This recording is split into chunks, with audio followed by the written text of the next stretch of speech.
Paano nga ba gawin yung zero following na nakita nyo sa aking page or doon po sa ibang mga content creator na nakalagay nga po sa kanilang profile? Well, may pinapalo nga po ba sila? Hindi nga po ba kami nagpa-follow back? Yan po ang pag-uusapan natin ngayon. At ituturo ko po sa inyo kung paano. Kaya i-share nyo po yung information na to para nang nun hindi po tayo mapanghusga sa ibang mga content creator. Dahil po yung ating viewers, sinabi po niya na hindi niya tayo pa-follow dahil zero following naman po tayo. For your information lamang po guys, meron pa akong almost 7,000 na pinapalo nga po dito sa aking mga followers. At para po sa inyong kaalaman, kaya ko po ginagawa na zero following, dahil yan po ay sa privacy ng aking mga followers. Hindi naman po kasi sila lahat ay mga content creator na katulad natin. Kaya hindi ko po yan ginagawa dahil gusto ko parang feeling famous na talagang ako po ay sikat na wala akong pina-follow kahit isa. Wow guys, hindi po tayo ganun guys. Kaya ituturo ko po sa inyo kung paano gawin yang zero following. Opinion ko po yun ha, nasa sa inyo po yan kung gusto nyo pong i-private or i-public ang inyong mga followers. So ayan nga guys, meron po akong 6,900 na pina-follow. Ngayon ituturo ko sa inyo kung paano nga ba gawing zero yung ating following na makikita po ng ating mga followers. So i-click nyo lamang po yan, pumunta po kayo dito sa settings and privacy. Makita nyo po itong settings, no?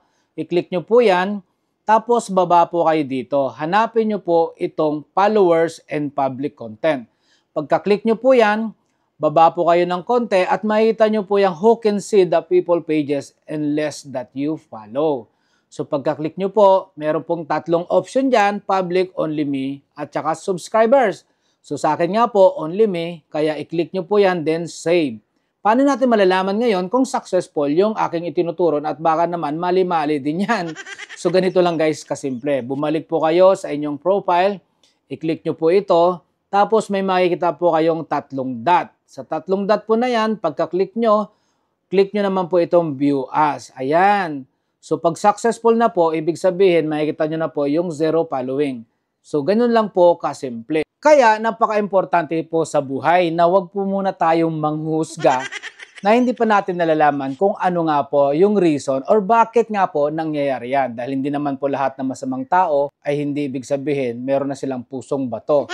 Karamihan nga po kung sino pa yung tahimik, yung pala yung chismosa. Kasimple lang. At hindi naman po lahat ng mga nakalagay na sila ay single, ibig sabihin wala na silang karelasyon.